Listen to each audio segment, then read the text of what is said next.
Good morning, everyone. Thank you for coming to our press conference today.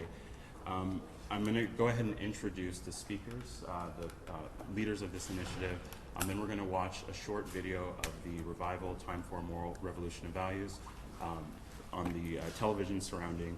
And then after the press conference, we will head over to the Quicken Loans Arena where the Republican National Convention offices are set up. We're going to go out on Prospect Avenue, turn on 6th Street, and right across through the Arcadia entrance. So the speakers today are, we have Reverend Dr. William J. Barber II, who is the President and Senior Lecturer of Repairers of the Breach. He is also the architect of the historic Moral Monday movement in North Carolina that's led to more than 1,000 persons arrested, nonviolent protesters arrested. He's led the largest protest and most diverse march of 80,000 people in the South, promoting anti-racism, anti-poverty, moral agenda. He's also the distinguished visiting professor of public theology at Union Theological Seminary, and as well as pastor of Greenleaf Christian Church. We have Reverend Dr. James Forbes Jr., who is president of Healing of the Nations Ministries. He is also the national minister of the Drum Major Institute and senior minister emeritus of the historic Riverside Church in New York City. We have Reverend Dr. Tracy Blackman, who is the acting executive minister of the United Church of Christ, Justice and Witness Ministries. And we have Reverend Peter Morales, who is the president of Unitarian Universalist Association. So we'll go ahead now and get started with the video.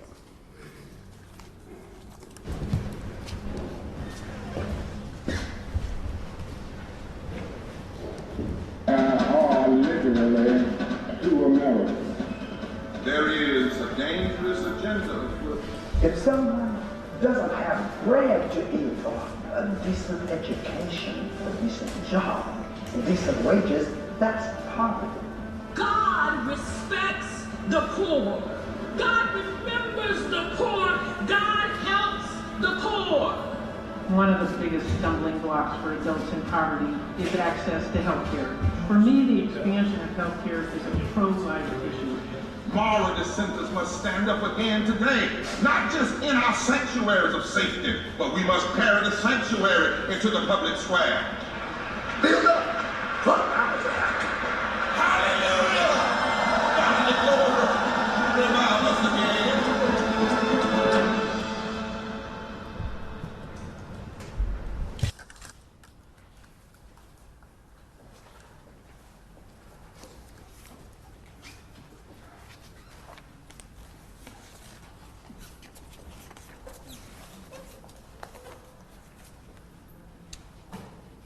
I want to invite all of our guests to have come, just come and stand around us and flank Dr. Forbes, Dr. Blackman, good friend Peter. I want you to know also that Dr. Forbes has served as professor at Union Theological Seminary and has been listed as one of our nation's most senior pastors. Reverend Tracy Blackman been a tremendously important part of the movement in Ferguson and across this nation. And we gather here this morning. You have the declaration, you should have copies of it. We've already sent it electronically to the RNC. We will be doing the same thing we're doing here today at the DNC. And we represent now more than 1,200 clergy signatures and growing across this country that have signed on calling for both of our political parties to engage in a higher ground moral declaration. In 1967, Dr. King at Riverside Church, exactly a year before he was killed, declared that we needed a radical revolution of values in the face of classism, racism, and militarism. He said then that betrayal was silence. Silence was betrayal. And we declare that if silence was betrayal in '67, revival, moral revolution of values A moral revolution of values revival is a necessity in 2016. Our country is in deep need, particularly in the public square, for how what we call and what we list and what we deal with as moral values. I want to say something that might take the media for a little shock, but we're doing that intentionally because we have to recapture a lot of the terms that have been misused. For instance, I am a theologically conservative evangelical biblicist.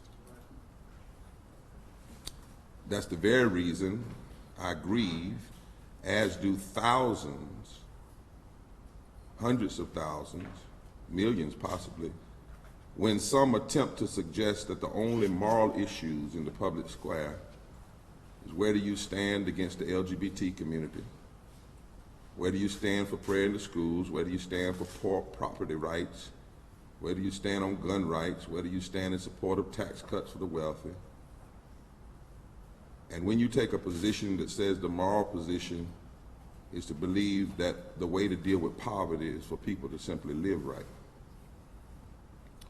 The fact of the matter is, and I carry this Bible with me, the Poverty and Justice Bible is filled with Old and New Testament texts.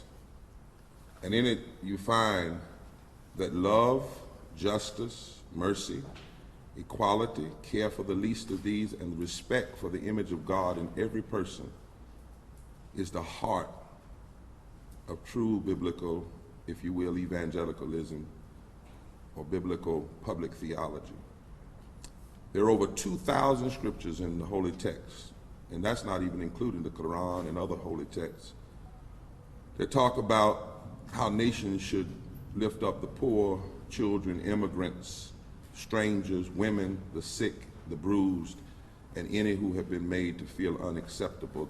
These things are at the center of a moral consideration from a biblical perspective. In our Constitution, there are 4 great moral pillars: the establishment of justice, providing for the common defense, promoting the general welfare, and domestic tranquility.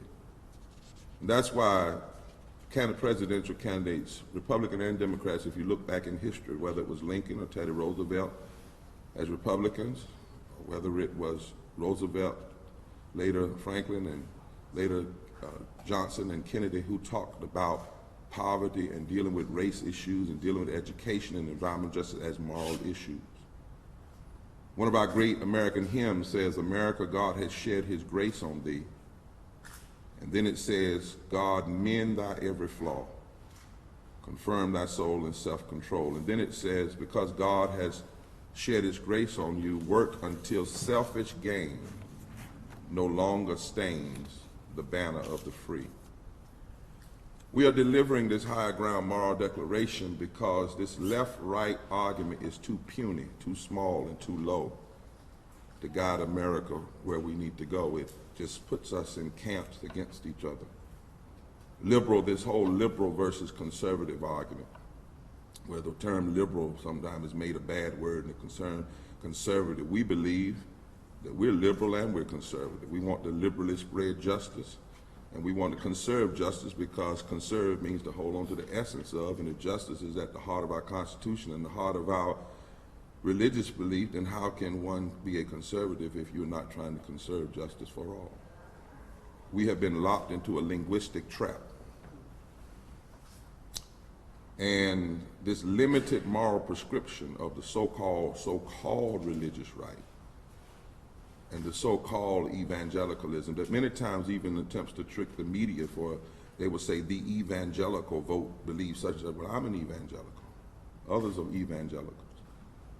And too often what we see actually is a theological form of malpractice, misusing the term evangelical, and then even getting worse when it calls itself white evangelicalism. Whereas Jim Wallace says in his book, America's Original Sin, the emphasis is more on white than on Christian. We need a real moral revolution of values in our country and our public policy debates that is deeply moral, deeply constitutional, anti-racist, anti-poverty, pro-justice agenda. We need a grown-up commitment to deal with data-driven reality of systemic racism and classism. We need a grown-up commitment to deal with the culture of violence, the culture. You know, Coretta Scott King was once asked about violence after her husband was assassinated. And she said, well, wait a minute, poverty can produce a kind of violence.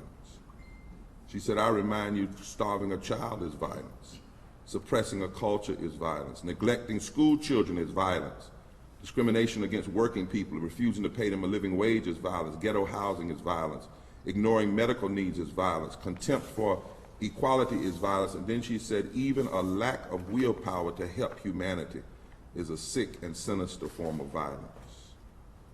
We raised this moral declaration to say we're not interested anymore in this puny, small, anemic left-right debate that doesn't even fit now because it really comes out of the 17th century during the French Revolution. We're not in the 17th century, we're in the 21st century. And the reality is I just got on a plane and it needed a left wing and a right wing. What we're asking, what we're saying to political parties as clergy, this country is in deep need of prophetic and pastoral care. We need to deal with our issues from this perspective. Is this policy constitutionally consistent, morally defensible, and economically sane? And so inside of the moral declaration that now has been signed by more than 1,200 clergy, we declare that the deepest public concerns of our nation and faith traditions are how society treats the poor, those on the margins, the least of these, women, children, workers, immigrants, and the sick, equality and representation under the law, and desire for peace, love, and harmony among all nations. We have 5 areas. 1, a true moral discussion, a true moral commitment would be pro-labor, anti-poverty, anti-racist policies that build up economic democracy through full employment, living wages, the alleviation of disparate unemployment, a just transition away from fossil fuels, labor rights, affordable housing, fair safety nets for the poor, fair policies for immigrants, critiquing policies around warmongering that undermine our moral standing and ability to address domestic issues. Number 2, education, equality in education by assuring that every child receives a high-quality, well-funded, constitutional, diverse public education, as well as access to community colleges and universities, and securing equitable funding for people of color and colleges, of historically black colleges and universities. Number 3, health care for all by expanding Medicaid in every state, ensuring access to Medicare and Social Security, beginning with accepting the Affordable Care Act, but moving toward universal health care, and by providing for environmental protection and justice and protecting women's health. Number 4, fairness in the criminal justice system by addressing in every area the continuing inequalities and brutalities in the systems that black, brown, and poor white people deal with, and standing against the proliferation of guns. And then number 5, protecting and expanding voting rights is a critical moral issue, particularly here we are 51 years after the Voting Rights Act, and we have less voting rights protection today than we had 51 years ago after coming across the Edmunds-Pettus Bridge. Protecting and expanding women's rights, LGBTQ rights, labor rights, religious freedom rights, immigrants' rights, and the fundamental principle of equal protection under the law. And we call on a resistance to the divide and conquer strategy of extremism.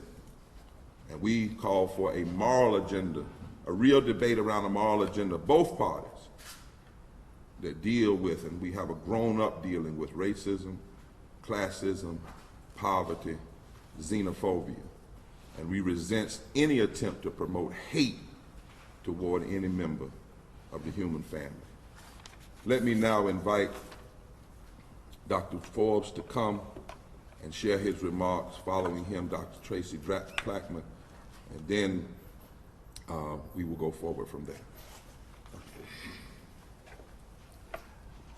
All Americans like to speak about the importance of their rights. A moral revival asks all Americans, have you considered the fundamental issue of right and wrong? The issue of right and wrong is a moral concern, and it's always more complicated when people, for whatever reasons, feel threatened in regards to their well-being, in regards to their safety, in regards to the prospect of a bright future for their children. Let me share that when we first started this moral revival, we had general concepts in mind, but contemporary events are making it very, very clear a major right and wrong that every American citizen is going to have to deal with. As a minister, I preach inside about the king in 2 Kings chapter 7, who, when it was so bad in his country that mothers began to debate whether they were going to eat each other's children, he just got so frustrated. He'd been trying to do right, but looks like nothing was happening his way. And then something happened that's relevant to today and also relevant to our moral revival. He found Elisha, and he said, the trouble we are in is from the Lord. And I've been trying to cooperate with the Lord, he seems to be saying, but he asks this question, which, by the way, is a question that every American is being required to deal with. He said, why should I hope in the Lord any longer?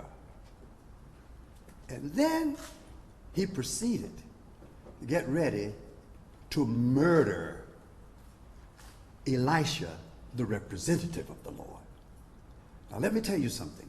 That question, why should we hope in the Lord any longer, basically can also be translated, why should we hope that doing right, that doing justice holds a good prospect for the future of our nation? How long should we try to act democratic? How long shall we try to do what's right? How long shall we try to be civil?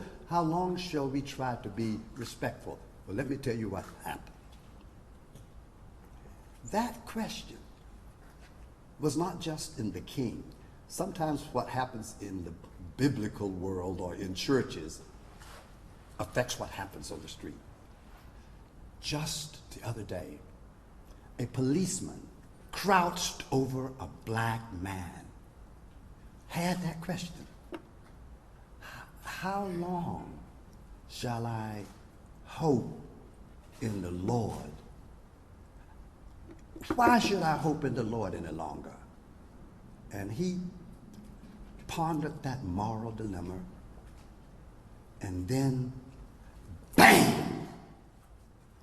Just up in the suburb of St. Paul, a man, while a guy was reaching for his identification, and the girlfriend says he has a weapon, but he's looking for, but the policeman had in his mind,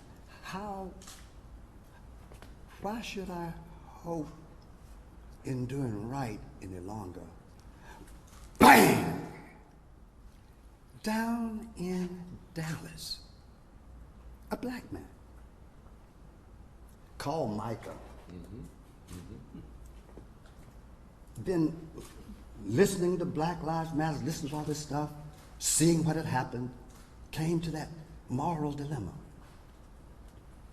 Why should I hope in right any longer? And bang, bang, bang, bang, bang, bang, bang, bang, bang, bang, bang, bang, bang, bang, bang, bang, bang. Why are we in a moral revival? Because the police departments that were trying to do right are asking, why should we hope in right any longer? Black Lives Matters, other groups seeing what's happening in the criminal justice system, asking, why should we hope in right any longer? Political leaders gather for conventions in Cleveland and in Philadelphia. Why should we hope in right any longer?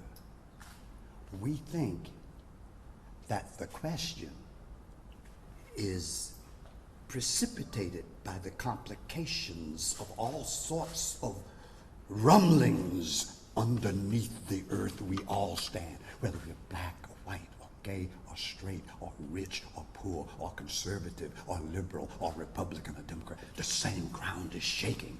And when the ground shakes like that, the question insinuates itself.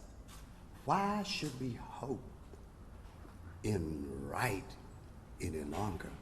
We think that if we can get a moral revolution going, we may be able to say, you know, sometimes it looks bleak, but if you choose to do what is right, what is just, what is respectful, we want to hope together that in partnership with God the Creator and with brothers and sisters marching and working together, the prospect is likely to be better than bang, bang, bang. We need a revival.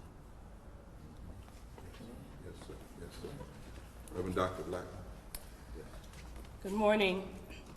I am honored and very conscious that we stand here in the Amistad Chapel at the United Church of Christ. The Amistad Chapel is made to remind us of the Amistad slave ship that marked a revolt that was successful and that the United Church of Christ helped in making so. The architecture of this place reminds us of what the slave ship looked like, but also reminds us of the resistance that it represents. I would suggest to you that we are once again in a time when we live in a nation that has shrouded capitalism in cloaks of righteousness, and we're pretending that it is so. We are once again in a time when right and wrong are not seen clearly. We are once again in a time where we actually have debates by people who have positions that guarantee them lifetime health care coverage about whether or not other people who have less should also have health care coverage. We live in a time where people are arrogant enough in the highest levels of our government to declare themselves to be pro-life and stop that argument with only the concern for women's bodies while failing to ban assault weapons in this nation. We are living in a time where people are hurting and are hungry and are homeless, and we have a government that says we should cut social services, that people should be able to make it on their own, all while denying that our government is one of the biggest social service agencies that we have. We live in a time where people are being given a false choice, a choice that says, if I am a Republican, then it means that I stand for what is right. And if I'm a Democrat, then it means that I stand for what is wrong. And I'm telling you that it doesn't matter whether you're a Republican or whether you're a Democrat, that the issue of two sides is a false one. There's only one side, and it's the side of righteousness. The faith community has been complicit in this cover-up. Our silence has contributed to the place that we are in right now. Our refusal to speak out across party lines, across racial lines, across gender lines, against what we know to be wrong. How do we know? Because we are willing to do for others what we do not do to ourselves. So I am honored to stand with these soldiers and the warriors from all over this nation who have said enough is enough. Here is the reality, my friends. There will be a revolution. It has already begun. The question is, are we going to be courageous enough to call into question a revolution that benefits us all? Or are we going to continue to be complicit in our silence and in our rhetoric with a revolution that will leave us all bloody? Thank you. Yes, yes. Peter Morales, who is the president of the Unitarian Church, thank you for being here with us today. It's an honor to be here. Sadly, we are reaping what we have sown. We have a system of inequality that is skewed to make the obscenely rich richer. We've seen the cynical use of racism by demagogues to divide our people. And we've been practicing human sacrifice. You know, we're appalled when we see images of other cultures practicing human sacrifice, yet we do it on a mass scale. We sacrifice elementary school children, people at Bible study, police that are protecting protesters, and we sacrifice them on the idolatrous altar of guns. I believe, I'm convinced, that we are better than that. We have to do what my good colleagues here are leading us to do. We have to get in touch with what we know and what we have been taught is fair and good. We need to search our souls, and then we need to join hands across all these lines, denominational, religious, class, race, join hands and recommit ourselves, and then we have to act together. My prayer is that this moral revival is the beginning, a first step in the salvation of this nation. Thank you. Let me give just a few other remarks before we march down to deliver this higher ground moral declaration. We started in New York at Riverside Church, the same pulpit that Dr. King talked about the time to break silence. It was a time to break silence in '67, same weekend. We've now traveled to North Carolina, to Alabama. We're here in Cleveland. We have 22 states we will travel to, holding moral revival services with Jews, Christians, Muslims, Hindus, people of faith, people who may not be of faith but who believe in the moral arc of the universe. We'll be at the Unitarian Universalist Society of Cleveland, 2728 Lambshire Road on tonight at 6:30. All of these revivals are live streamed around the country. It is a call to action. We are trying to make very clear that a moral focus is not just an emotional thing. It's not just let's come together and sing Kumbaya. Our Constitution says establish justice. Doesn't merely say be emotional about it. The Bible tells us in Micah, do justice and love mercy, not merely say it's a good thing. And those are declarations to society, to nations. We've lifted from we have Reformed Jews that have supported this effort, the Sam Proctor Conference, the Cairo Center at Union, the Auburn Seminary, Union Seminary. And when we lift these texts that speak to nations, for instance, Isaiah 10, it says, woe unto a nation, woe unto those who legislate evil and rob the poor of their rights and make women and children their prey. We have to have a conversation not just about property rights, but about the rights of the poor. And so, in this declaration, I want it to be known that we're representing today more than 1,200 persons, clergy from around the country and growing, and many, many others, lay people who are signing on.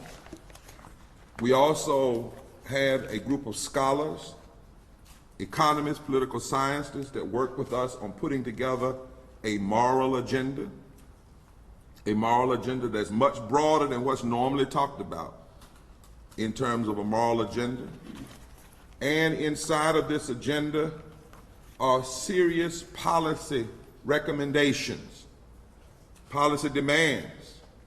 We believe that our debate has been too low, and we need to move to higher ground.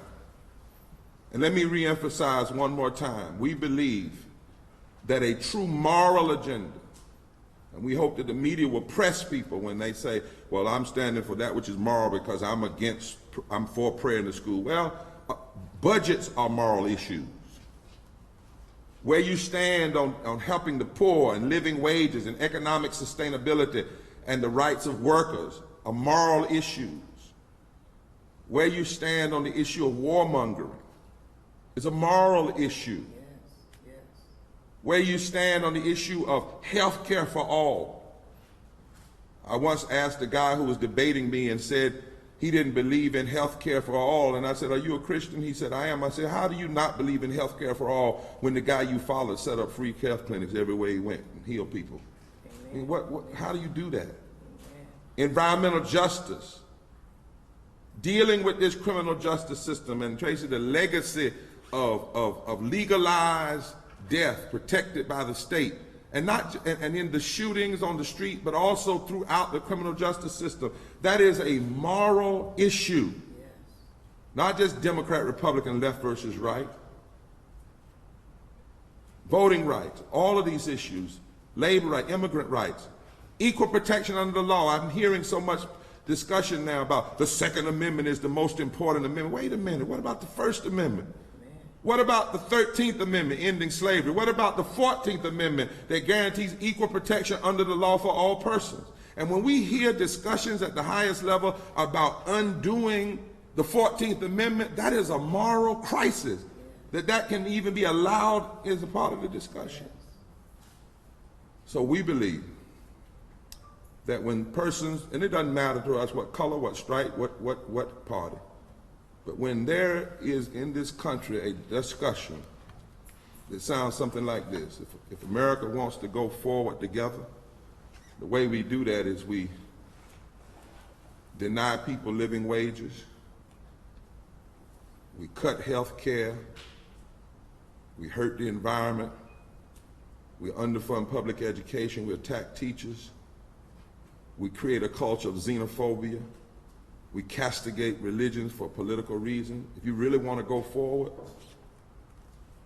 you take rights from people based on their sexuality, their gender.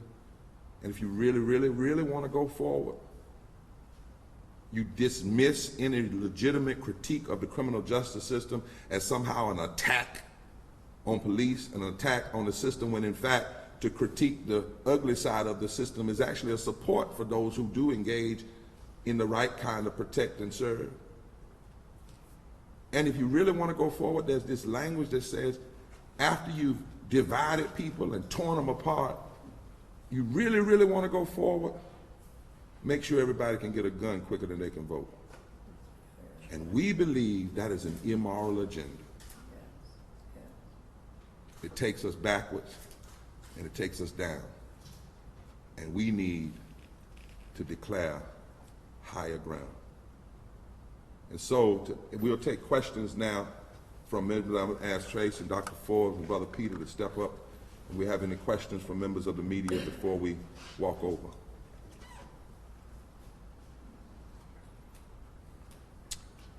What do you hope that you're going to the queue today Yes. to give them? We've already sent this electronically. We're going to deliver it. First of all, we hope, to set it clear in the public square that there are people of faith and people of moral conscience who are demanding that we resist this attempt to limit the moral discussion to those normal 3 areas I talked about: prayer in the school, abortion, where you stand on the LGBT issue, and then to promote that gun rights and property rights are also central to a true moral life. We really believe we should have a deep moral conversation and commitment in this country, whether it's rooted in the deep moral tenets of our Constitution, the deep moral tenets of faith, or the deep moral tenets of true economic justice. So the first thing we have to do is serve notice. And we are doing it to both parties. To both parties. That's why we're in Cleveland. That's why we'll be in Philadelphia in 2 weeks. Now, in September, and we'll announce this later, we're going to have actions on state capitals. We're planning that. To deliver this, we're trying to deliver it to every convention, every presidential candidate, every gubernatorial candidate, and every candidate for the Senate around the country. And it's not just about sending an email, it's about building a movement. And then in September, we're going to have a day of unified action, September 12th, where all across this country, in key states, particularly states that have the worst records on gun control and health care and poverty among children and living wages, and people who've been impacted, as well as religious leaders and others, will walk on to state capitol grounds. Our revivals are not where we're just going in saying, Lord, fix it. It's a call to action. And at the end of each revival, we're asking people to do 4 things. If you come tonight, you'll hear about those. But what we're also doing is putting a face, because too often when people say, I'm against health care, they say it without a face being attached to it. So what in our revival, people are testifying who've lost children and spouses who would be alive today. You take, for instance, let's real quick, if we look at the issue of health care, take, for instance, universal health care began as a call with Teddy Roosevelt, a Republican. Even though people try today to malign it and say it's just Obama. So let's get away from whatever, let's look at it as a moral issue. We know right now that if we had fully expanded Medicare, particularly in southern states, more than 8 million people would be covered, and 30,000 people would not be dying every year, because that's a serious moral issue. What we're attempting to do is put a face on that. We're going to put a face on people that need living wages. Since a study at the Columbia University School of Public Health says 250,000, we're going to talk about death, 250,000 people die every year because of poverty, low education. Die. So we can no longer just talk about these issues, as I said, just left, right, or just as competing ideas. Mr. Blackman got it, Dr. Forbes had it. When do we decide, how many lives have to be lost for us to be scared to life? How much death has to occur to scare us to life? How much death has to occur before we recognize what we need is not the left or the right, but to deal with the moral center and the moral foundation of what it means to make a just society. And so we're going to be continuing, not just through this election, but on past it, because as Reverend Blackman said, there will be, and there is, all of these, I believe, and Dr. Forbes and I talking last comment, all of these things you see, the fight for 15, Moral Monday, Black Lives Matter, the environmental struggles, the struggle for women's issues, the struggle for immigrant rights, are the adolescent growing pains of a third Reconstruction, a reawakening. And if you know anything about the first 2 Reconstructions in this country, they all had deep moral underpinning. Whether it was the Reconstruction after slavery or the Reconstruction of the Civil Rights Movement, we declare that we need that afresh in America today for the very saving of the moral soul of this country. Yes, sir. Reverend, we're all here because in a week and a half or so, the Republican Party will be nominating Donald Trump as their nominee. his name really wasn't brought up when you guys all gave your remarks. And we're wondering if you guys have any comments on him as a nominee, his rhetoric, Well, maybe. in a way it was, in this sense, it was brought up because we're delivering this to every presidential candidate. And what we've been clear, we say to any candidate, and why we're doing that is because we want to, by delivering this to the RNC and to every presidential candidate, we are critiquing. Now, what we're clearly saying is, what we're saying to you in the media and others is we have to not just allow persons to particularly take the highest microphone in the country and just use it in the service of xenophobia, of racism and hatred and division. And what we really are saying is we're pushing even you and members in the media. Let's have force a real conversation. Mr. Trump, we'll say this to him, we'll say it to Hillary later. Where do you stand really on the moral issue of living wage? Do you believe living wages is a moral issue? If not, why? Where do you stand on the proliferation of guns? You have said that what people need to protect themselves is more guns. Well, Dallas just proved that won't work because police had plenty of guns. And they couldn't even deal with it. They finally had to use robots. So that's, you know, where do you stand on the issue of systemic data-driven racism? Not just in the criminal justice system, but throughout. You know, where do you stand on the deep moral issues of our time? Where do you stand on the issue of public education? You can't claim to be in the party of Lincoln, the party of Teddy Roosevelt, and then push an agenda that's an antithesis to that. So what we're calling them on is every one of those candidates is asking to do, they want to get elected so they can do two things: put their hand on the Bible and swear to uphold the Constitution. In the deepest prophetic tradition, we're saying, do you know what's in that Bible? And do you know what's in that Constitution? That's the question. In that Constitution is the establishment of justice. In that Bible is you must be committed to justice. In that Constitution, you promote the general welfare. Welfare is not a bad word, it's a constitutional word. In that Bible, it says you're supposed to care about the least of these. Now you cannot, we're saying no longer can we allow faith and the language of morality be used as a cover-up for policies that are immoral and hateful and mean. I want to add. Yes, sir. Yes, sir. Come on, both of them. Both of them. I just want to add to that question because we also are a nation that loves our scapegoats. Mm-hmm. That's right. Donald Trump represents a growing sentiment in America. Hillary Clinton has those who support her who represent a sentiment in America. I am concerned about who wins the presidency, but I'm more concerned about the movement that lifts them up.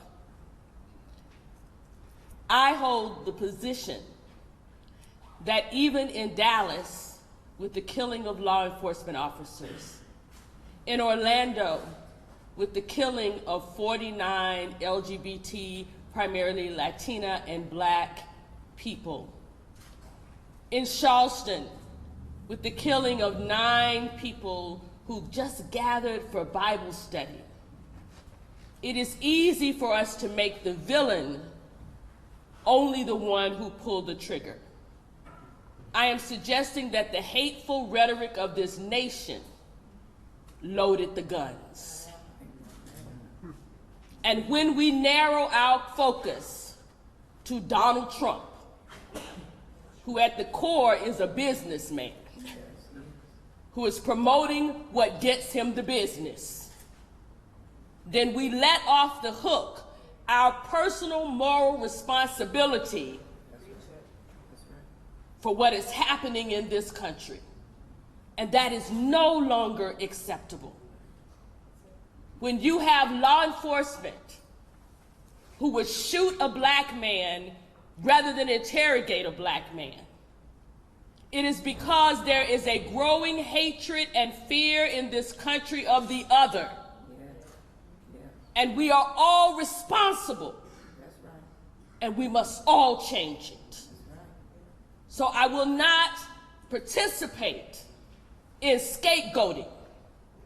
I'm a Christian. The one I follow was scapegoated.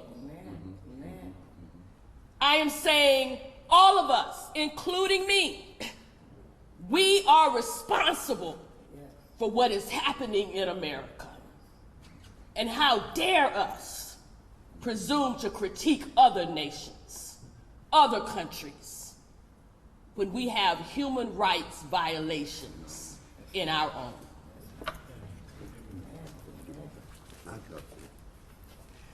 When people ask about the political campaign, I think we should acknowledge that the moral revival has a very, very difficult task. What we are called upon to do is, amidst all of the sounds of political campaigning and the rhetoric on the political stage, we are called upon to sound the trumpet for justice, the trumpet for jubilee. Now, if several voices have managed to command and commandeer the public space, we have to pray and sing and figure out, Lord, you told us to sound the trumpet for justice, for righteousness, for morality. How do you do that when the airways have already been completely absorbed? That's what our concern is. Not this one or that one. We want to sound the trumpet that all God's children, and guess what? That includes all of us, will have a right to basic subsistence necessity, life, liberty, and the pursuit of happiness. Maybe media, we want you to help us figure out. We humble preachers, we cry aloud every Sunday, but the Lord has said, no, America is in trouble. Somebody needs to sound the trumpet. Don't let any one voice block the hearing of the cry for justice and jubilee. That's actually what we're about. And let me, before you leave, because Peter wants to say exactly, and you're hearing with us a different voice, because you've been used, particularly in the public square, you know, folk that just come out, as I said, I'm religious, right, but then that is used as a euphemism for just lining up behind one group. In the moral movement, for instance, in North Carolina, we started to spread at other places, over 1,000 clergy, thousands of people, Republicans, Democrats, Independents. There's another party. They were in there, black, white, young, old, gay, came together to deal with extremism. Extremism. And even were willing to get arrested. We need that kind of moral recovery in this country. Let me quickly say this and then bring Peter in terms of your question. You know, we don't have time to do it this one, but one of the things we're going to have to wrestle with in this country, you heard me mention Reconstruction. Every time this country has attempted to get a little closer to its noble ideals, like what happened after slavery, there was always a reaction, a backlash of deconstruction and extremism. Not just one, people may have been a part of leading it, but it was a movement. In the civil rights movement, second Reconstruction, you had all this movement from 54 to 68. By 68, you have death, death, death, killing of leaders. Then you had this notion come up called the Southern strategy that would be used in the South, in the suburbs of the North, sometimes in the Midwest. And you know what the whole point of that Southern strategy was? How to find a way to pit people against one another, based on color, based on race, and how they come up with new code words and ways to talk about racism without talking about racism. And so what Dr. Blackman said, if you look at that, you don't have to scapegoat any one person, because what that mentality does is it creates a movement of division. And we have to challenge that. We talk about death in Dallas, as we should, as horrific as it is. Do you know in my state, for instance, 2,800 people probably died last year because the governor and the legislature won't accept Medicaid expansion. That's 2,800 people. That's not, the studies tell us that. People are dying. And death and this spirit, this culture of death and violence is all around us. And many times it's because of policies, well, it is because of policies, that at their core pit people against one another. We, as all of us, are pastors. or have been pastors. All of us involved with denominational work. We don't come as representative of any particular one organization. We come in the moral authority, as Dr. Forbes said, of what it means in a time to see this kind of death and hurt and destruction and maligning and violence wherever it's coming from. One other question, one other point. Take voting rights. I stick on that because I think that's a deeply moral question, because the denial of voting rights to certain people was based on the fact that some people were not a part of the image of God. They were other, right? Neither party, Democrat or Republican, think about that. In 2016, when we have less voting rights than we've had since 1965, neither party has had one debate on how you're going to fix this democracy and deal with voting rights after the Supreme Court gutted it. Not either party. You haven't had 10 minutes at either debate. That's a serious question. Because if you suppress the right to vote and the way for people to speak to and deal with issues, where do they go? What do they end up doing? Serious questions before us. Brother Peter, and then we're going to walk our way over. Before I was a minister, I was a journalist. And if the tenor of discussion in this nation is going to rise to another level, the media have an enormous responsibility, and a responsibility, frankly, that they have largely avoided and abandoned. The level of political discussion in this nation, what passes for news and analysis, is appalling and is superficial. So part of what has to happen if we're going to lift this to the real issues, the moral issues, the core issues around this, is you and the media have to take some responsibility. Part of what is happening now, this circus, is a media creation. So as we move forward, we need to lift, as all my colleagues have been saying, but we can't do it alone. We need for the media to participate. And Peter, can you say this and we're going? But we got to be careful of one trick. You don't just need a change in tone, because it is possible to smile and be very nice, but your policies are very dangerous. And the script and our moral traditions talk about that. Those who say, Lord, Lord, but their heart. That's why we are presenting an agenda that says we must change not only the tone, but the trajectory of policy in this country, and particularly policies that continue to promote violence, division, racism, and classism. Tone and trajectory, T&T. Let's walk. Thank you all so much. Give you a couple of minutes, okay. So, second.